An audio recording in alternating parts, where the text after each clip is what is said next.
Hello, everyone. Thanks for joining. We'll wait a few more minutes so everybody can jump in, and then we'll start.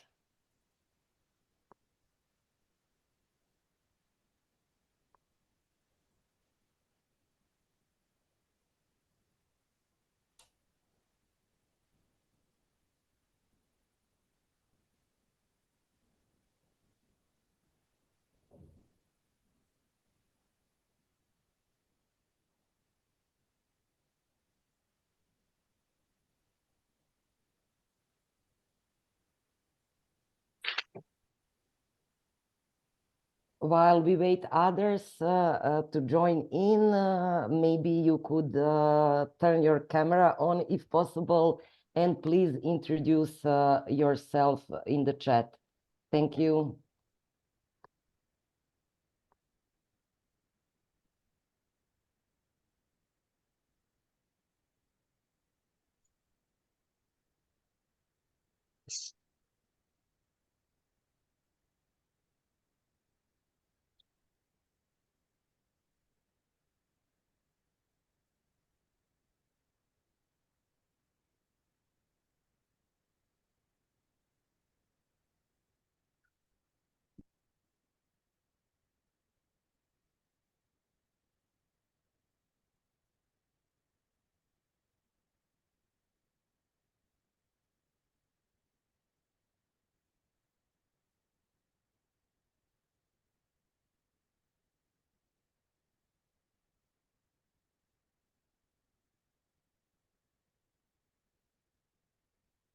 While we wait, I could share some resources in the chat that I used as preparation for this webinar, and maybe you can explore it later.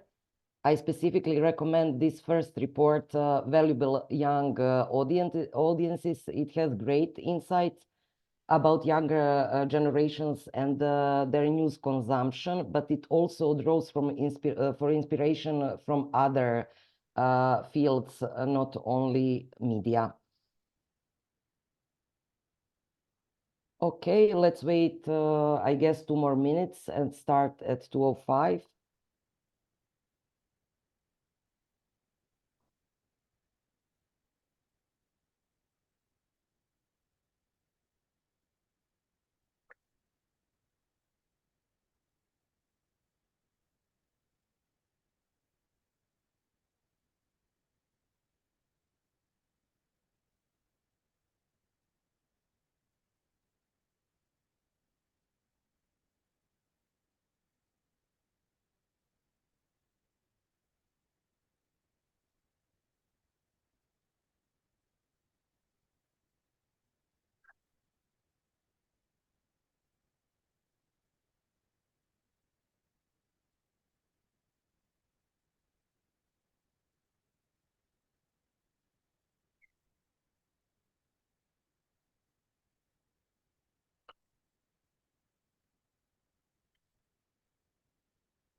Okay, I think we can start now.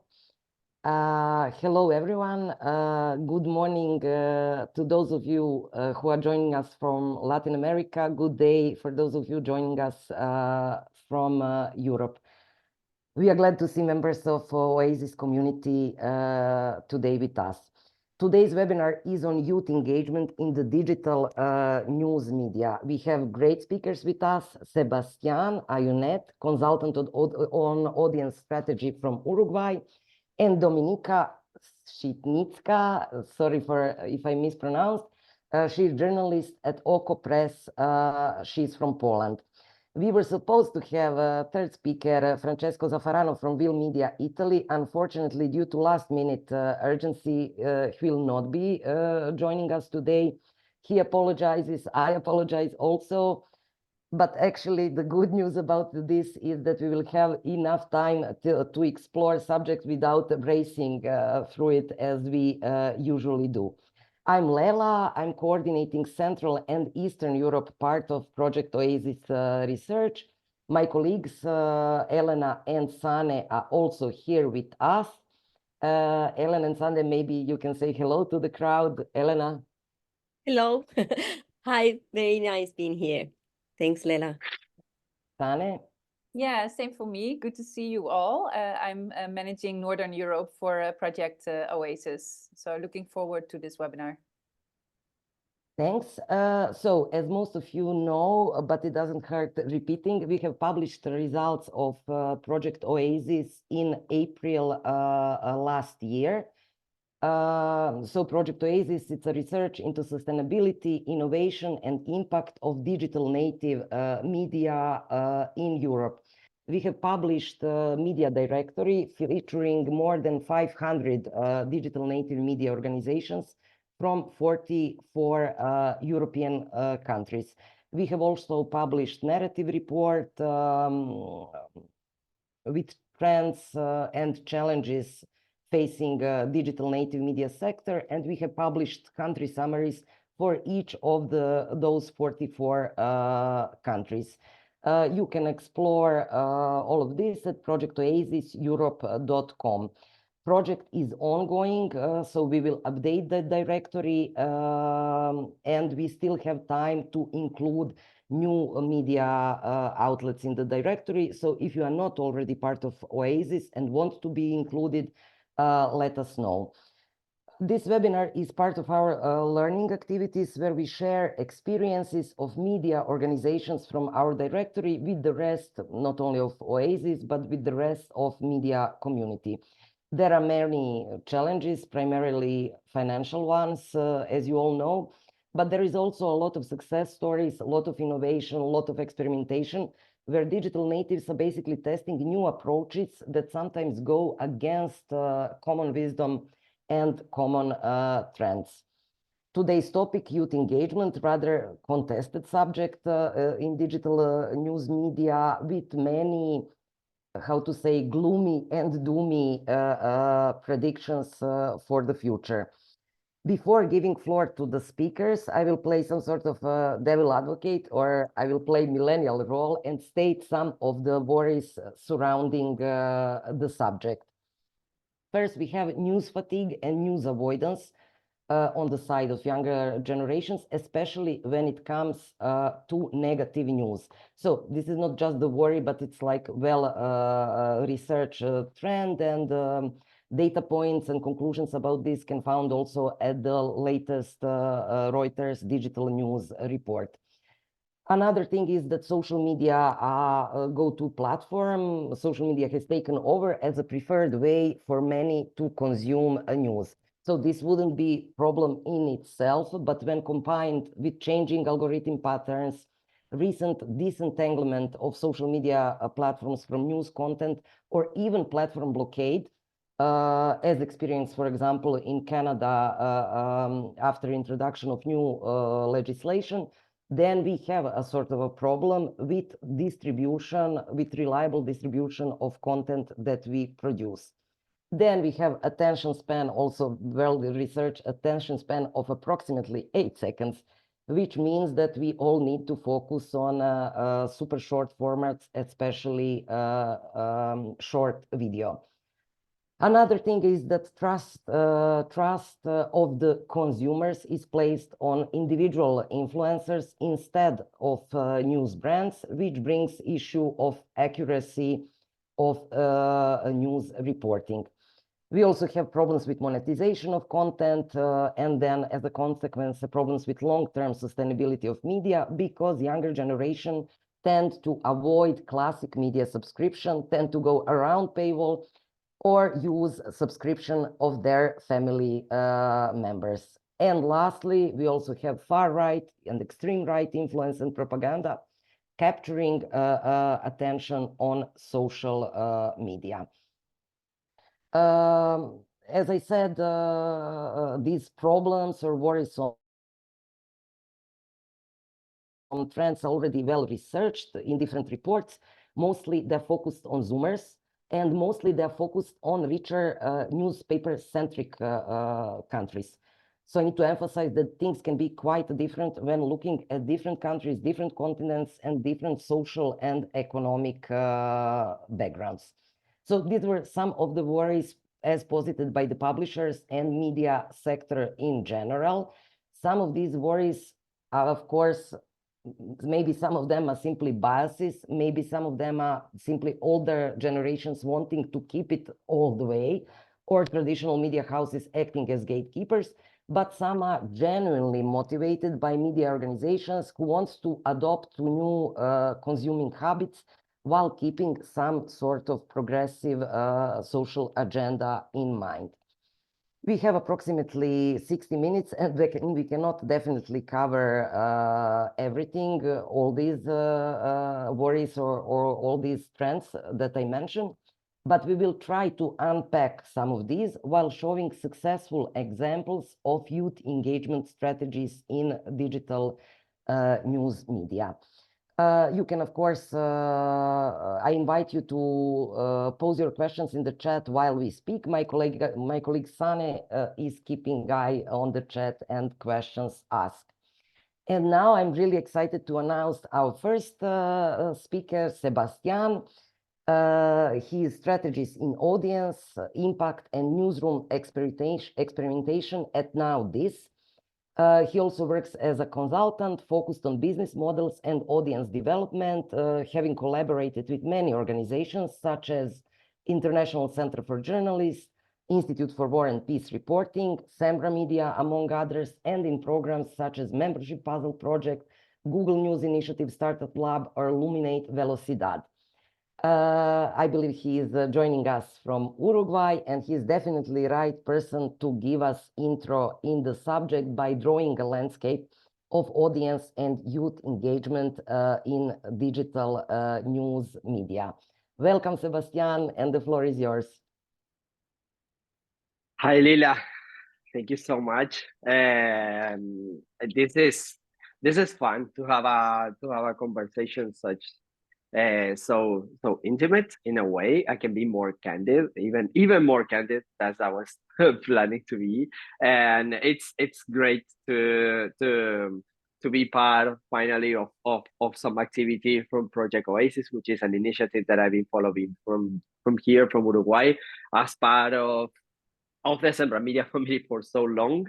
And yeah, without further ado, I just want to jump into my presentation, which I promise is going to be quick. I think we'll have a lot of time to unpack some of the things that I might throw and also Dominika as well. So first of all, before starting with this, I have a disclaimer, which is this comes from mostly my experience working with more than 40 digital independent media outlets in the sector, and also this is informed by my experience at Now This, which if some of you are not familiar with the brand, is mostly I define it as the brand which invented the 40-second, 50-second informative newsy video pieces. Now this started with native formats for tablets, and then jumped into the huge wave of social media, obviously, and so with a very specific focus on young audiences, which now might be called Gen Zs, but back in 2012 they had a different name. But the nature of what Now This does is pretty much adaptive. So I'll share thoughts about my experiences and in both ecosystems, because they are both based in different ecosystems. Like Now This was not an independent outlet such as the ones I've been working at the Sembra Media and at the digital independent sector, but still there are some thoughts that at least could be thrown into this conversation to, as I was saying, unpack a bit more.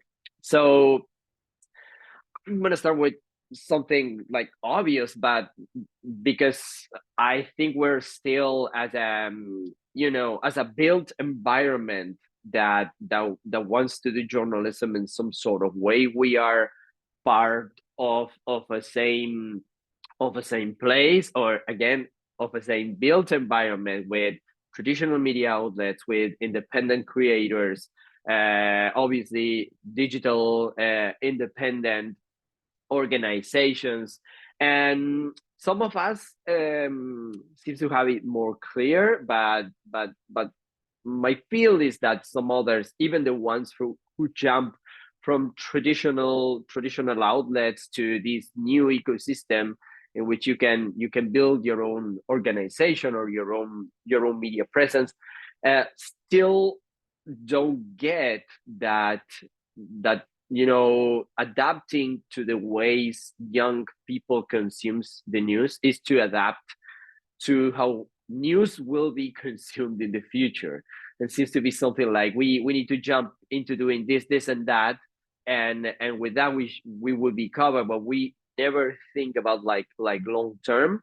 And it is my belief, after this many years of working with different newsroom, obviously with tons of exceptions, that we're still like waiting for them to be old enough to consume the news the way we do, because the way we do consume the news apparently is the right way to do it. I don't know what's the rationale behind it, but we don't seem to be preparing for a future, and it looks like we will still believe this in some sort of way. So this is why I am using the George Constanza meme. It's like, if we keep repeating it to ourselves in conferences and gatherings, it's going to be true, which sadly won't.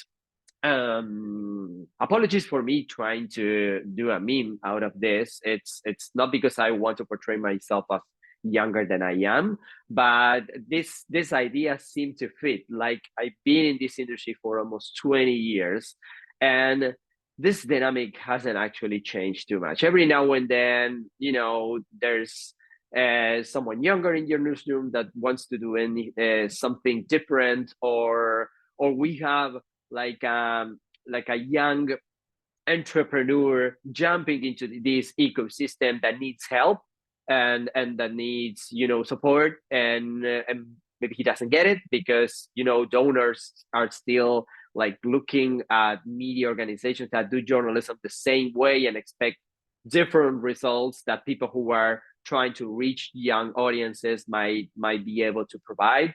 So I don't actually think that we changed a lot. We certainly made some progress. I think that organizations like Sembra Media and many others are trying to move the needle towards that, but still I think we're in this I don't know how to put it, maybe a feedback loop in which we're actually trying to make people to consume what we do the way we want them to consume it. So yeah, I mean, I think that a reckoning about this is important, and it's a baseline for thinking about like how we are going to engage or try to engage with young audiences. So how can we do it? I still struggle every time I am introduced as a consultant, because I come from a traditional media environment in which a consultant was presented as some sort of guru that usually came from so far away and had specifically the very ideas that was going to save your newspaper. Obviously, that never happened. That dynamic of having a consultant as a scapegoat for doing layoffs or dramatic changes was the main purpose of actually having a consultant. So I am no guru. No one working in this digital ecosystem is a guru. Actually, it's a you know, I think it's a community where people learn from each other, and in my position as a consultant, I learn and try to apply what I learn. So I gather some ideas that I will float, and some examples that you might check later. But I'm not just gonna show them. I just want to you know, to leave this conversation having dropped questions that I think that we should still ask each other. And for that, I would love, as I speak, for folks to be as active as they want in the chat, but I want reflections. I want, you know, I definitely would like to hear more from what you think. And my first question is like, how are we really like listening? And if we are really listening to young folks with intention, with intentionality, and this is something like, I feel like the word intentional is one of the, you know, new trendy words in the last 2 years. It's like everything has to be done with intention. So I'm trying to listen to you with intention. It's like, what does actually mean? So Jeff Jarvis, who is my maestro and the creator of the engagement socialism program, which I attended in 2017, always said that we need to optimize for process, and our process should be more relations than content. So the first step to actually listen to anyone, to any audience that we are trying to listen to, is to build a process for that. So my first question would be, are we really applying user-centered design for what we do? And user-centered design is not just like you know, purchasing a fancy tool or hiring you know, a top-notch agency that can do the work for you. Is actually designing the process that you can do, or the process that you can physically can apply in order to reach them, to listen them. So I came across a couple of days ago with the example of a sports publication based in Spain, which is called Relevo, which is I don't know how to probably if I define Relevo the way I will, folks at Relevo won't agree, but I think it's more like The Athletic, but for young people, for young audiences, in the sense that the product is very tailored to their consumption habits. So for a 41-year-old like me, trying to consume Relevo feels like uncomfortable at the very least, but the way they package information is just amazing, and the way they manage to be ubiquitous in different social media channels is really good. And the reason for that is the deep user research that they have been practicing even before like publishing their first article. So why I think this is a good thing, and the you know, the way Relevo seems to be evolving their presence in different channels. Well, I think this happens because they are trying to address the huge gap between what is offered in terms of news and journalistic content in different subjects, in different coverage areas, and what young people expect from news. And every now and then I feel we make the mistake of, or people are saying, let's just not call it news, because the very term news, you know, just puts people off. That might be a good, you know, teaching for the future. I don't think that words are alienating or prevent you to be in touch with content. I think that the content itself is more of a problem. But I certainly don't feel at all that young people don't want news. I'll have some numbers later about that, a tiny bit on some numbers, but I just feel we're not giving young people what they expect from news, and this is why they avoid what we call news, and what, you know, the Reuters digital report last year started talking about news avoidance. So I think we need to ask them in better ways and abandon ways of using user research just to inform a sales pitch or a board meeting, which I also have seen in this industry. It's like the very moment when an organization says, okay, so let's do an audience research and see what's out and about. And then you realize when you see the set of questions that everything is pointing to directional answers to whether my content is better than anything, or my content fares better than the New York Times, or whatever, big fish you are trying to compare yourself to. That's definitely not a good way to know about your audience. I think that a creative approach on this and dedicating time and resources is more important than what you are going to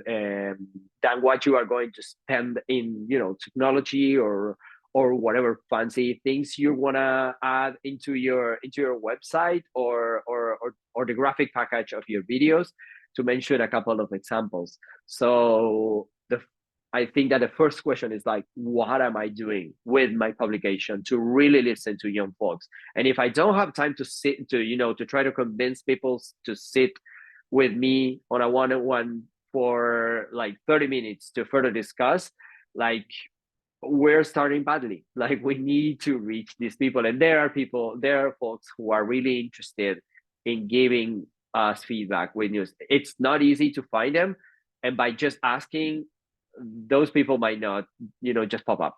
So we're not that powerful anymore.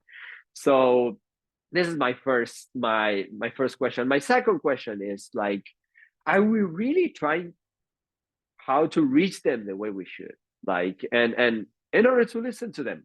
Because obviously, like, when we say user research, we might or people in this call might understand that I'm just saying that we should interview people and send surveys, and the answer is no. Of course, numbers are important, and designing experiments to see what percolates or what works makes complete sense, even like in this moment when it's not only that young people consume the news in different ways and don't search for them and wait for them to pop up at their feeds, is that the very nature of the algorithm, as Lela was saying, and its changes, and the changing dynamic of the platforms push us to try to experiment a bit more. So these are two examples, and these are really simple examples that I just screenshot for you for this presentation. That these are things that we are actually trying to do at Nowadays right now, and it's not discovering gunpowder, as we say in Uruguay. The first two that you can see on the top are videos of our supervising editors or some producers reflecting on something as they walk or as they drive to the office or whatever. These are like 10-12 second videos that we are trying to to try in our platforms. And the other one is we're doing memes. Like, luckily it's not Sebastián who is creating the memes. It's a dedicated team with actual young folks who are in the loop of what's happening, in the pop culture. But yes, we are trying to create our own memes to try to push conversation, to try to make folks speak about stuff. In this case, it's entertainment, but we do it politically, of course. So I'm not showing these two examples to say these are things that you can take out of this meeting and try on your own, because I don't even know if these two formats are going to stick in a month, because I don't know like the numbers that they will produce and whether this makes sense for us as a newsroom to keep trying. But these are public experiments that we are trying in short term span, in short time spans, sorry. And another thing that we are trying to do, and this is something that I am working on, is impact tracking. So we are trying to see if what we do has some sort of impact in our community, not only in young people, but also in, you know, brands, influencers. Like nowadays always prided itself in the reach and the clout it has on in the US pop culture. I think we lose a little bit of that in the recent years. We switched our ownership a ton of times, and now we're an independent company. But we're still like we weren't even measuring it. So definitely impact tracking and trying to, you know, to be able to show the value and the reach of your brand beyond metrics might even make more sense for folks who are starting their own thing or are working in a niche publication that they are trying to, you know, to roll out. So the second question anyway is, are we really trying to reach them? And the way I feel that we should follow is to try a lot of things that, you know, in a cheap and quick way, and just discard what's not working and jump into the next experiment. And the third question is, again, do we still think that by 2050 they will consume the news the way we want to? Like, because I think we're terribly wrong, and we are not even helping push this industry and this activity to the future. And this activity is already threatened in so many different ways that at least if we are saving time from our day to come into these conversations, then we should definitely, you know, keep in mind that we are, you know, we are pushing the change that we might not even be able to see, but we need to take journalism to other places, or at least help others, the ones that are coming, to push journalism to other places. So every time I see an organization trying something new, from and I'm speaking more of like maybe not traditional but mainstream organizations, I keep listening that the current business model is stalled, but we need to do more. Like the answer is more content. The answer is to find a different way to, you know, massage the algorithm. Yesterday I saw that there's this channel on TikTok called Cosmo TV that does content, which has found the ultimate algorithm hack for YouTube, which is basically they film a phone showing a TikTok, and they end up with a, you know, with a graphic fluid, you know, transition of I don't know what. And these videos, who are not even informative, are gaining more traction in terms of like follower growth than Mr. Beast videos. If you're not familiar with Mr. Beast, he's basically the beast of, you know, internet content nowadays. So does that even make sense? Like, can we learn something from that? I don't really think so. I think that what we can learn is that trying to message this algorithm is almost an impossible task if we are trying to inform people. There are some things that we won't be able to do, even if we had the resources to do it. So I think that the way out of this is to pay attention to our relationship with our audiences and start again creating processes for that, and start trying to show like donors and accelerators and people who are willing to, you know, help news organizations. That was my kid, sorry about that. So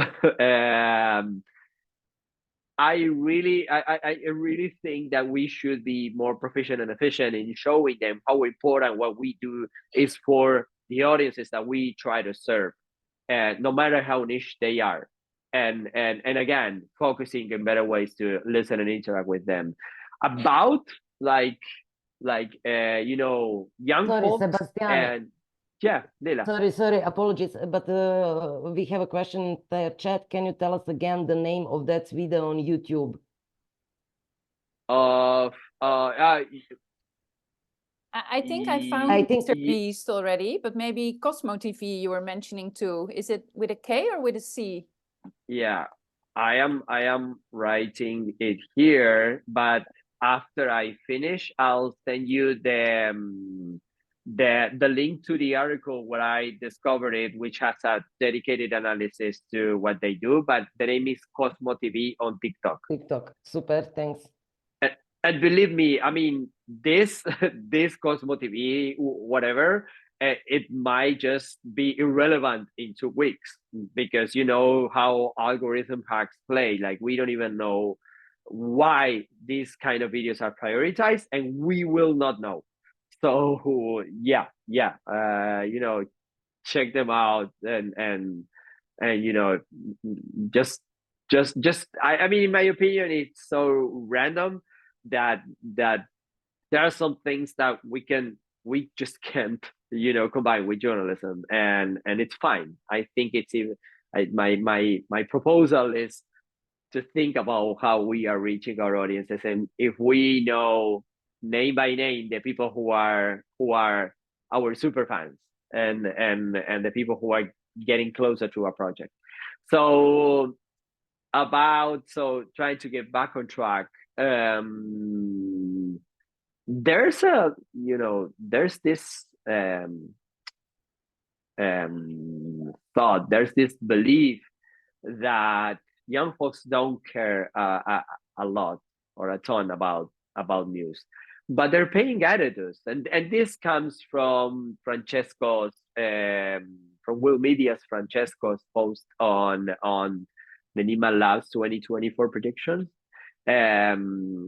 So basically, he's saying that even a membership program is possible if you aim to young people, which is something that apparently we, and when I say we, I include myself, because I was a consultant on membership programs for different organizations, had assumed that these young audiences they just will not pay for anything that's journalistic or related to news, which is a complete, like, nothing burger on our own. Like, there's actual data that seems to point the opposite. So I want to use the last part of my presentation to address some of the worries that Lela presented at the beginning of this conversation. So about the news avoidance and in relation to traditional media platforms, I think, again, sorry for insisting so much and banging the drum with this. I am an engagement journalism MA, so this is the way my brain was framed, thanks to Jeff Jarvis, Kerry Brown, Terry Paris Jr., and so many others. So, but again, try to hear from them. Young people don't necessarily think news is bad. Like, it's actually mostly boring, and they don't feel it is for them. So that's one way to address the news avoidance problem if you want to reach young folks. If social media is the go-to platform, and we don't have, like, you know, people coming to our website or to our native space, actually shouldn't be a problem. Like, if you want to build a database of your followers or of your top followers, there are other strategies. You not only bringing people to your website to do that. So, and just to throw another example, El Surti in Paraguay is doing in-person events, and young people repurpose and take their memes to protests. So, you know, you can actually do this in social media because they're there. So this shouldn't actually be a problem. I know what Lela says about, like, the lot of hurdles and challenges that exist for us by trying to play in this ever-changing space. I really feel that. I just feel that newsrooms need to devote more time, and you know, just don't think that by experimenting and informing yourself about stuff is low quality work, and the high quality work is producing content. We should try to abandon that as soon as possible. So, and then about the pivot to video and short formats, I think that since we are all, like, sort of not natives in in video platforms, but basically social media platforms are video platforms. And lots of media organizations did the pivot in 2018 when these social platforms lied us into it and told us that there was going to be a lot of money, and there were those inflated numbers that sort of made us ubiquitous. And a year after, we had channels with 20 million followers that disappeared because they didn't have a sustainable business model. So at least we have that. We can keep pivoting. We have the expertise. What we know now is that we don't need to learn how to do it. Just try to make sure that your experiments are not too big of a lift in terms of resources and time. And just don't overload your expectations into any project. Don't fall in love with your new idea. Just try to make numbers and feedback to answer that for you. The last two ones is if we have problem with monetization, which is we're born in this, not only in this ecosystem but in journalism, we are born as professionals with the problem with monetization in journalism and in media organizations. As we start, there's good news. Youth people do care about news and will pay for it if you really work for them and with them and to serve them. And actually, I think that Will Media is a good example of that. It's too bad that Francesco is not here, but Dominika is here and might be more able to tell you from. I mean, I'm just a consultant who is looking at different things, but we have more experienced people here to tell you about how to do it or how to try it.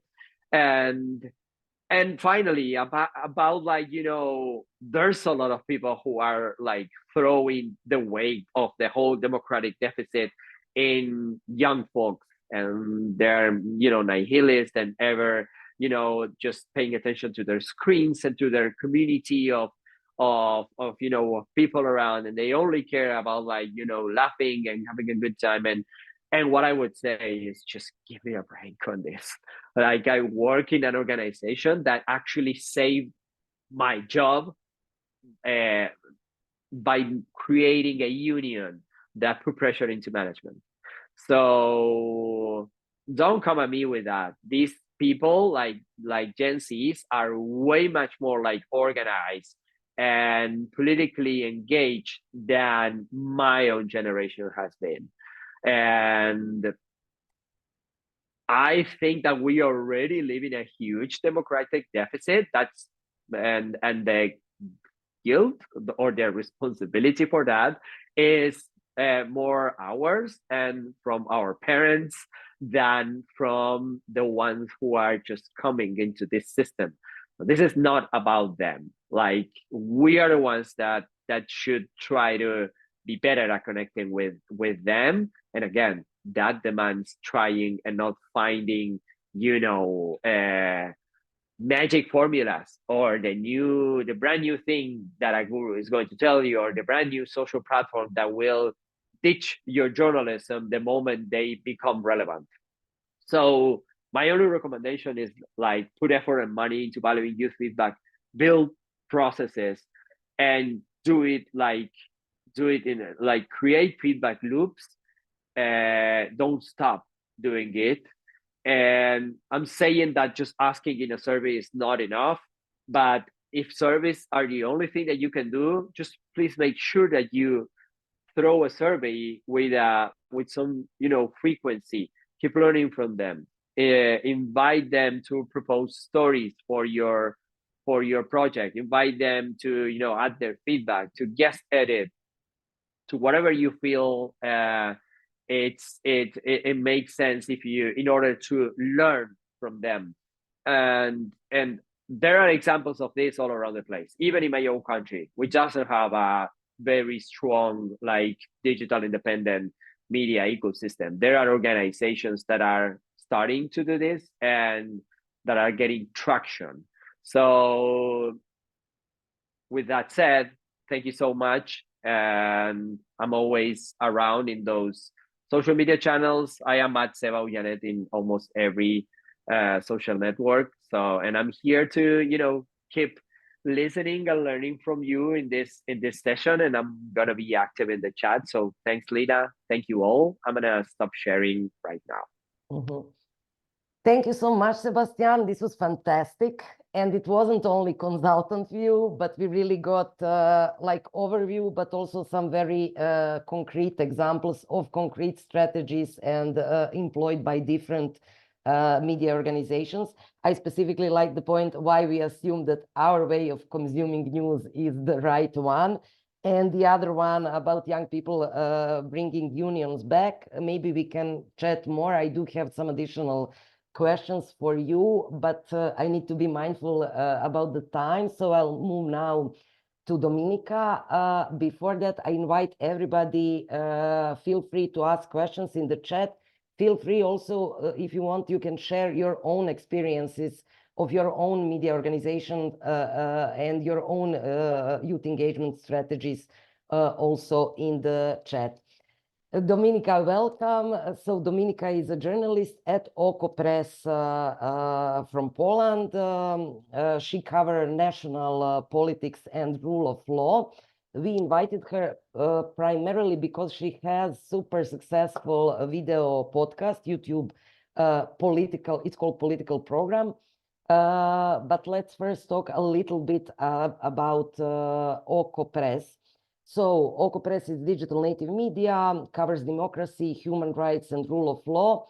It was instrumental during Law and Justice mandate, this political party that's tried to ruin basically everything, constitution, huge attack on women's rights, huge attack on independent media, etc. So OKO.press cover all of this, reported, fact-checked, and is also deeply embedded in Poland's civil society and these larger mobilizations about related to human rights and related to overthrowing last government.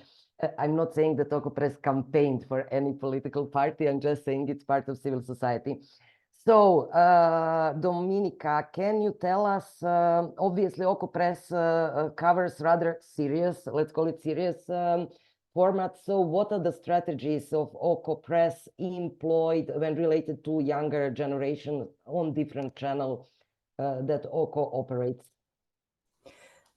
Well, I thought that I would start because we already tackled the biggest challenge for us, you know, like we write about politics, economics, rule of law, so stuff that are, you know, considered as boring to the younger generations whatsoever.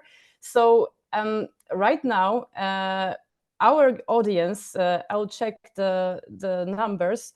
So right now for our landing page, right? So the biggest part of our audience are people between 35, 44. The other group is like 45, 54, and then 25, 34. And that might be, obviously for Instagram, they are way younger, like the most dominant are 20 something years old.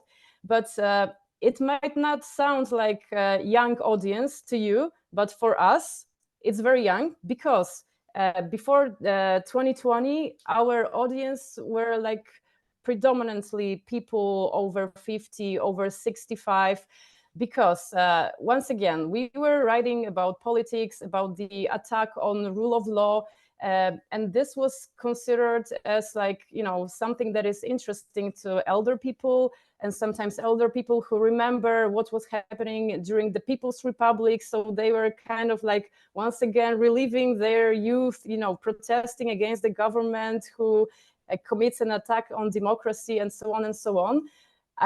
You know, in Poland, there was this like all the time a big debate that young people are so disengaged. I mean, they were protesting in the streets in 2016, 2017 and 18, when these are the 3 years when, you know, like the biggest protests for the independence of the judiciary happened in Poland. And but the truth is that really, like young people were there, but you know, like the older generations were like the most dominant part of those protests. That's true. And then, as I said, we had like a drastic change in our audience demographics in 2020. So what happened then? Obviously COVID, and because it's a topic that, you know, everyone was involved, and younger people somehow even, you know, even more than elder people, because it changed their life drastically. But this was not the thing that was really, you know, like the most dramatic change. But 2020 in Poland was also the peak of this anti-LGBT campaign that was run by our previous government, Law and Justice. It started in 2018 when we had like this regional elections. Then it happened in 2019 because we had like the election to the European Parliament, and then it peaked in 2020 because we had this presidential campaign. And you know, LGBT rights are super important to younger people. Younger people tend to be, you know, obviously more pro LGBT rights. They're themselves, they are, you know, like you'll find more LGBT people among Generation Z than, you know, like older generations. So this is the topic that was really important to them, and it tackled their lives. So we had a lot of those protests and even some dramatic events, like, you know, arrests of like LGBT protesters and activists. So people were really living those topics, and we were covering them, you know, religiously. Like it was as much important to us as was for them. And then obviously 2020, the end of 2020, November, no, it was, sorry, October. October 2020 is the total abortion ban, almost total, and the abortion protests. And this was, you know, it was like an earthquake. I haven't seen anything like that before.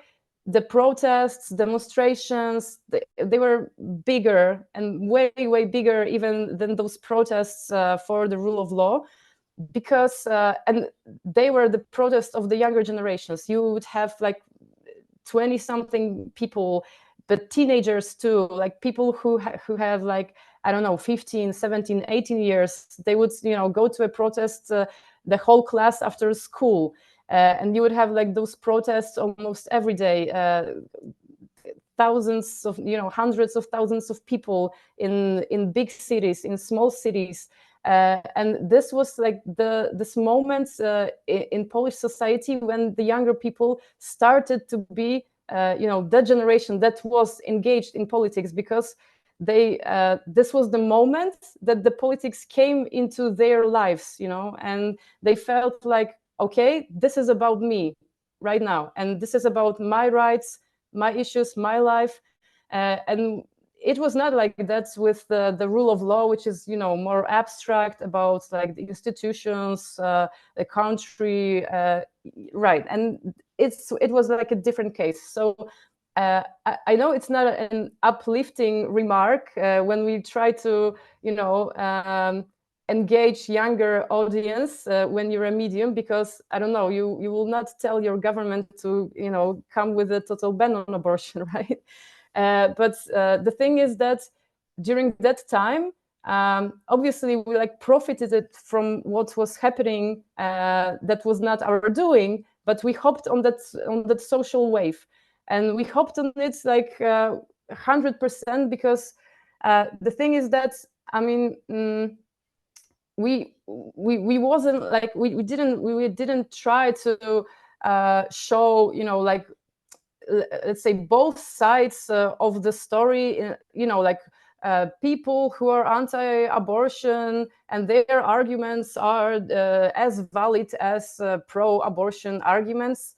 No, we actually picked a side in this whole thing, you know, and we picked a side. We were backing up all those protests, and we were reporting live everything what was happening, you know, not even in the bigger cities. We were sending reporters to even like for the protests in small cities, and we were, you know, doing, I mean, I would call it like a constant live streaming, because I remember myself when we started to do a live stream, we do it mostly on Facebook because Facebook was very big and still, very vibrant platform back then. Those 4 years ago, 3, 4.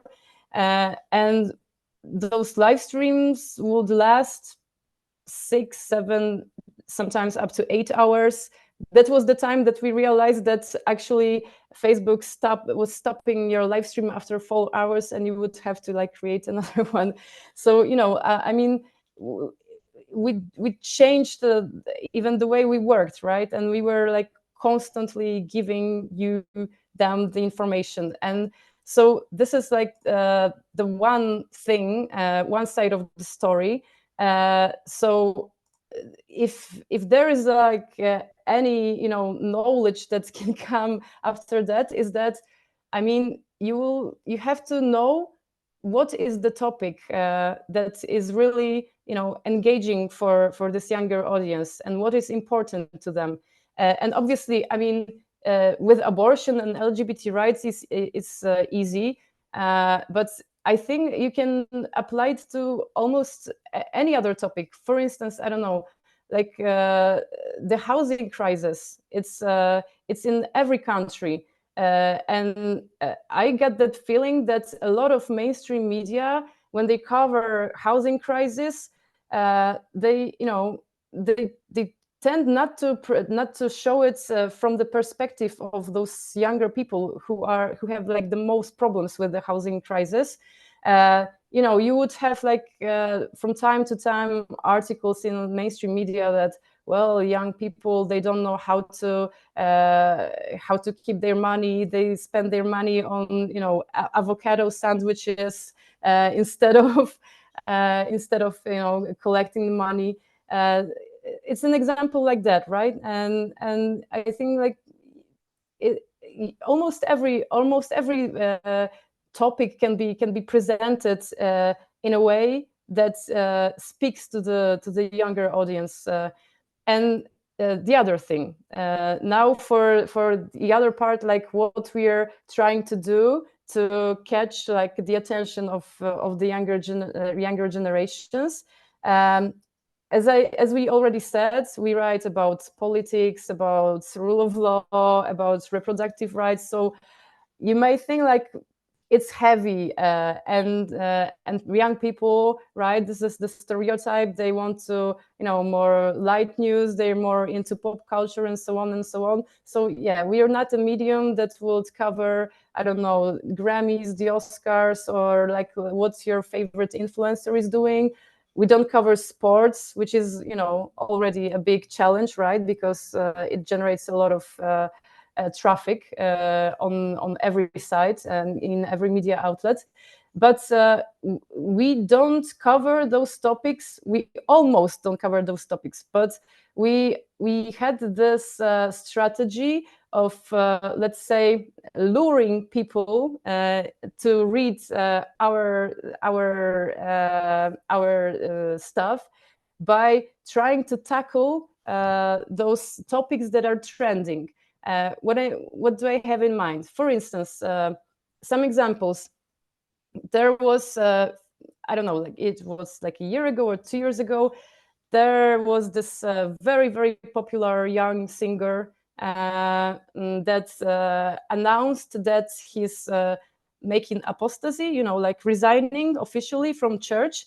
So we already, it hit the news, it was everywhere. You might consider it as I don't know, a pop cultural news, nothing interesting when you want to make this serious journalism. But we treated it differently. So we took this news, Dawid Podsiadło announced that he's leaving church. So, and what we wanted to say with that news, and we developed it into the series of articles about the secularization in Polish society and the state of church, and so on and so on. So, and we do it with a lot of other examples. An example that I did, for instance, when White Lotus, that TV series from HBO, it was very popular. It was like a year ago or something, you know, like it was not only, you know, people were watching it, but there were memes everywhere.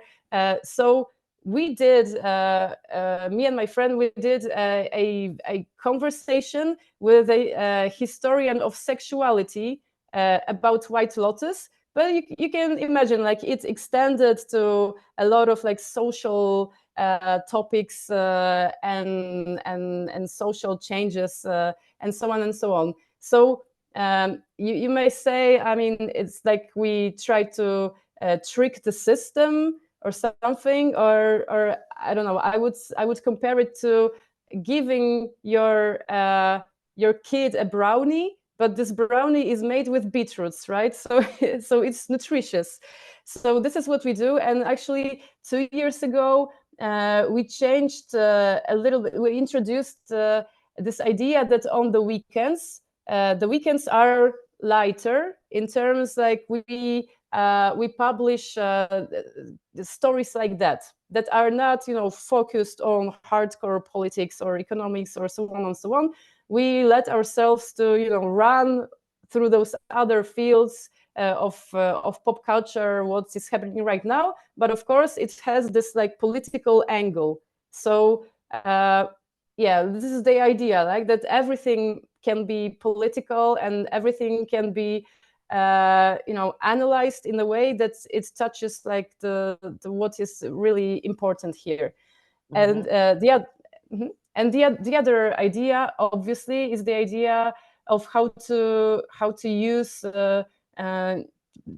you know, social media platforms and new and other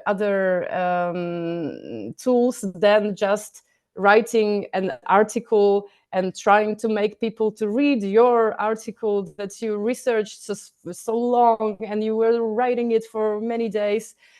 This is the biggest challenge, obviously. And with you know, you know that really well, that few years ago, when you had Facebook and you had a popular Facebook, and when you would put a link to your article on that Facebook, a lot of people would actually click on that link and read your article. And now Facebook is slowly dying. I think we all see it. And other social medias, like for instance Instagram, are not so friendly to you know, like to make your audience go to your page. So you have, you know, like everyone have to kind of like switch the thinking and try to create the content for that specific platform. Like a lot of medias are doing it for TikTok, right? They're like creating it especially for TikTok. We don't do that. I mean, actually, when we are doing videos, we try to make them kind of universal, so we could, you know, post them on TikTok, on YouTube Shorts, on Facebook, on Instagram, everywhere, right? We just like cut them differently. But you know, it's always a question about how many people work in your media outlets and what are your financial you know, resources. But the thing is, I think that few years ago we were really thinking that, yeah, the core of our work is the article. So whenever we are doing videos or, you know, some audiovisual things, these are only for promotional purposes. And now we think differently.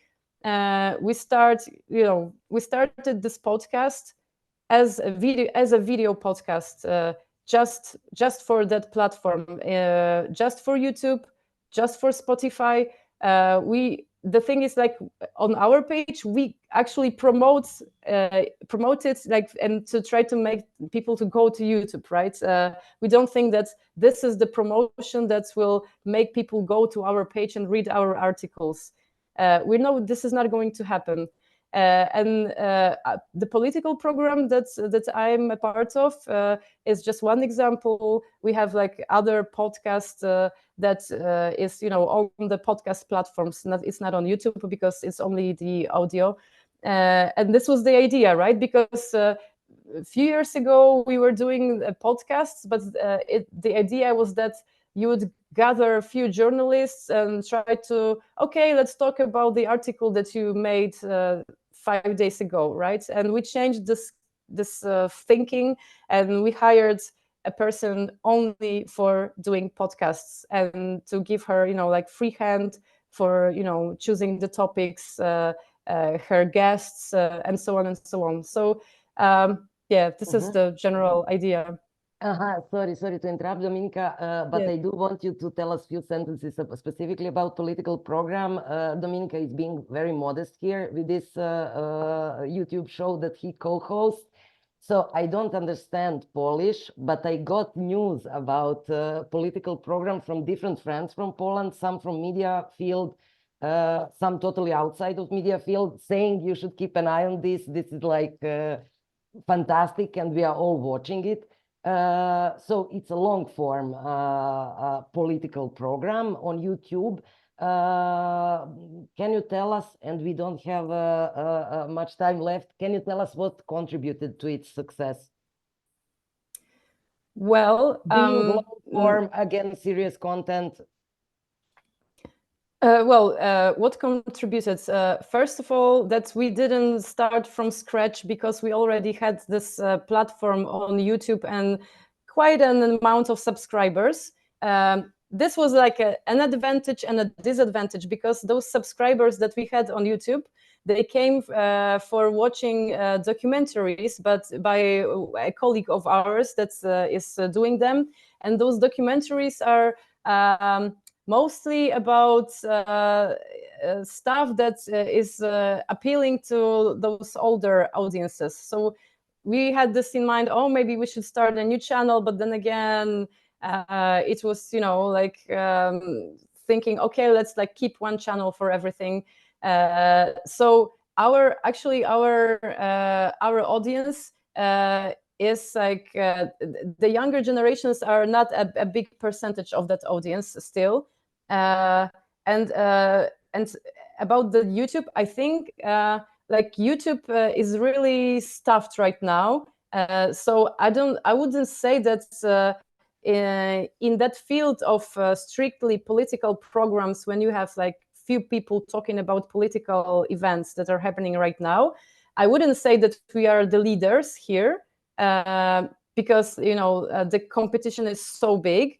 But it turned out that we became leaders in that field on Spotify, for instance. And for many weeks, we were the most popular political program of that kind, right? Or we were like the 30th most popular podcast in Polish podcast on Spotify.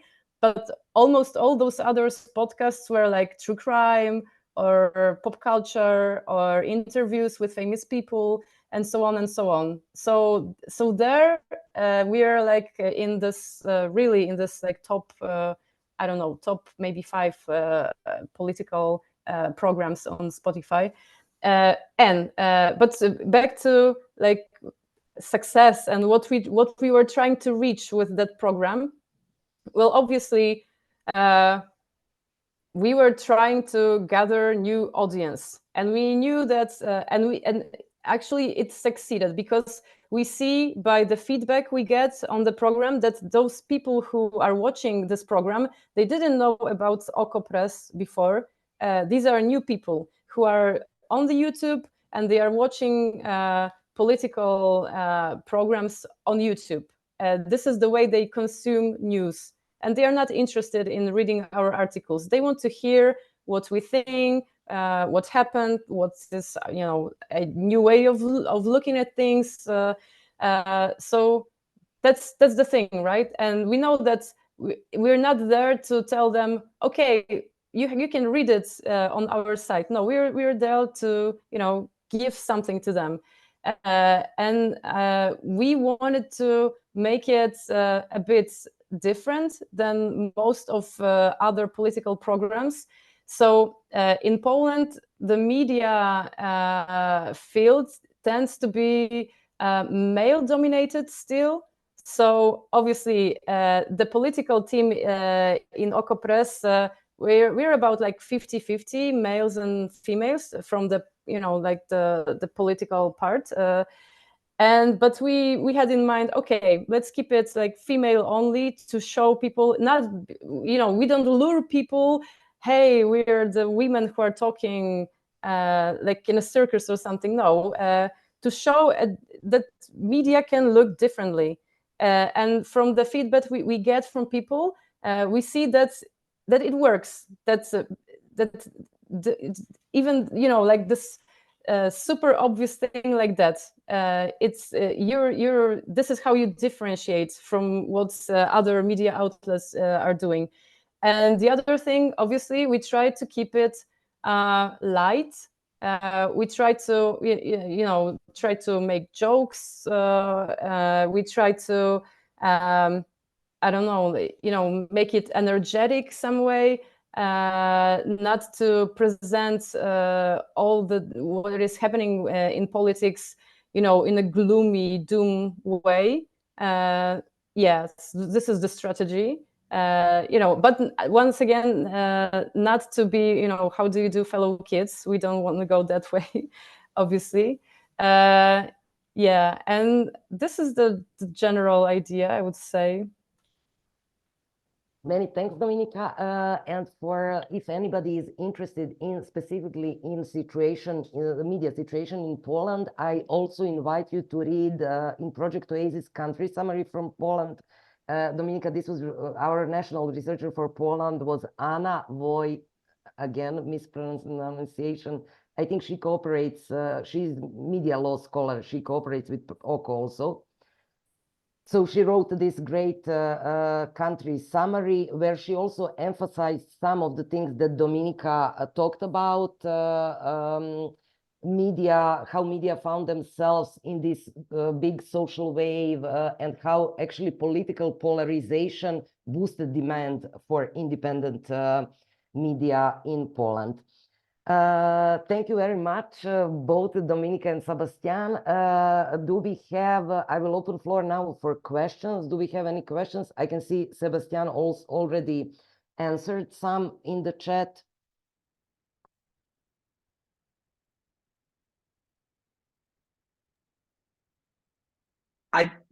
I might have a question for Dominika. For who? For who? for Dominika.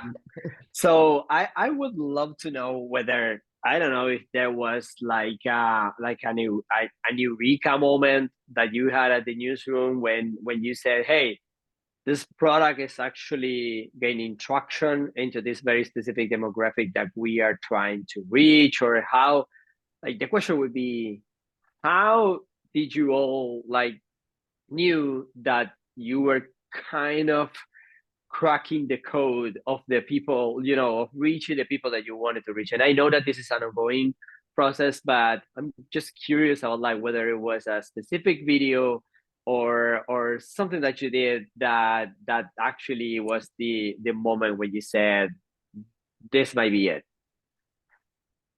You are asking about the political program specifically, or asking about this change I was talking about that happened in 2020, or? No, the first one. Sorry for not clarifying. Okay.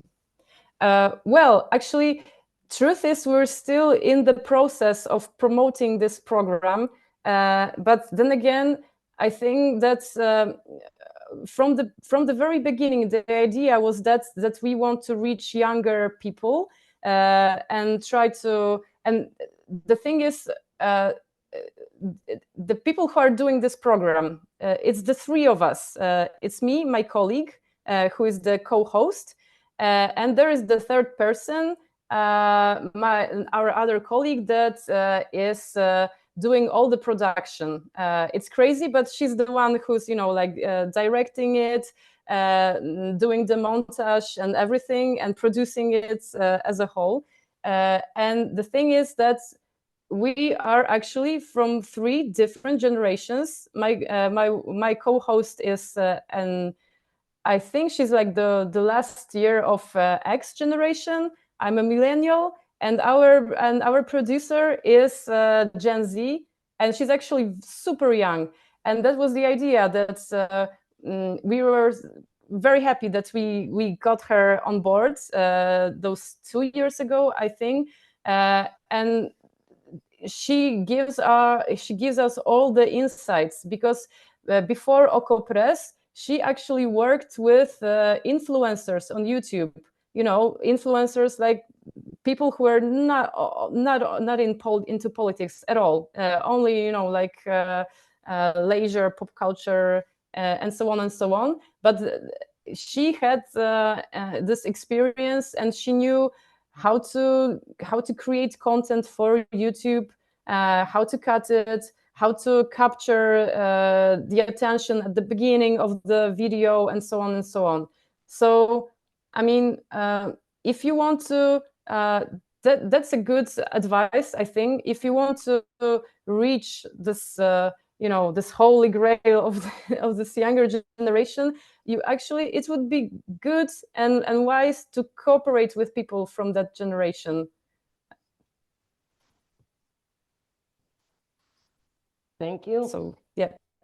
Thank you very much. Okay, unfortunately, our time has run out, and I don't want to keep anyone any longer than it was announced.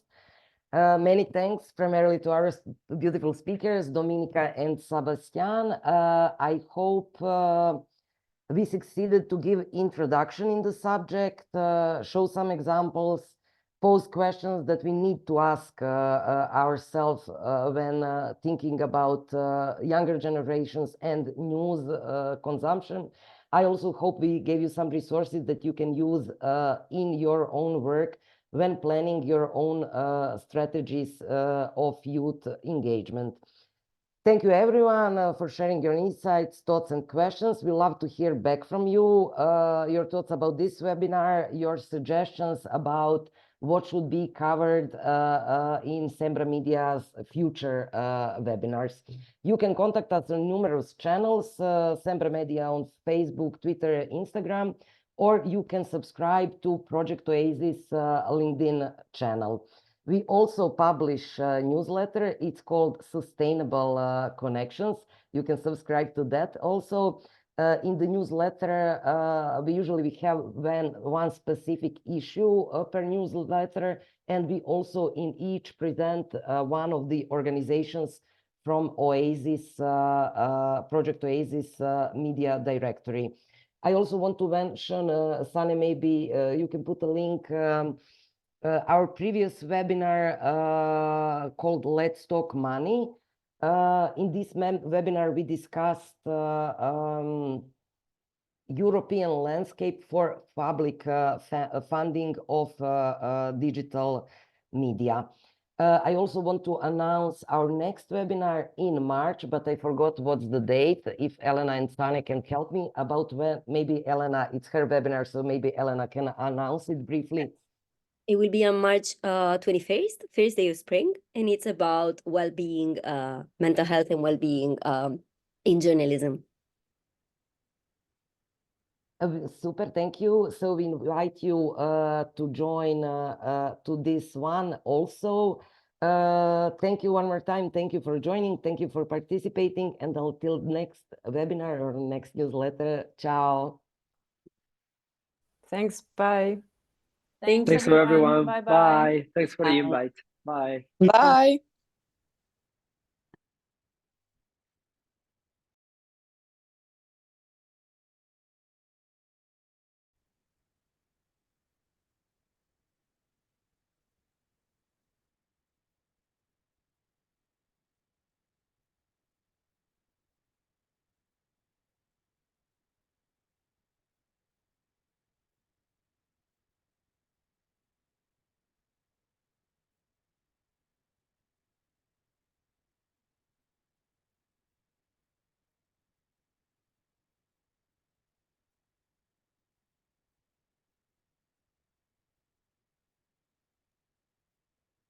I just moved people out. Okay, we can stop recording. No, I was trying to find remove option. Anna is our team. Okay.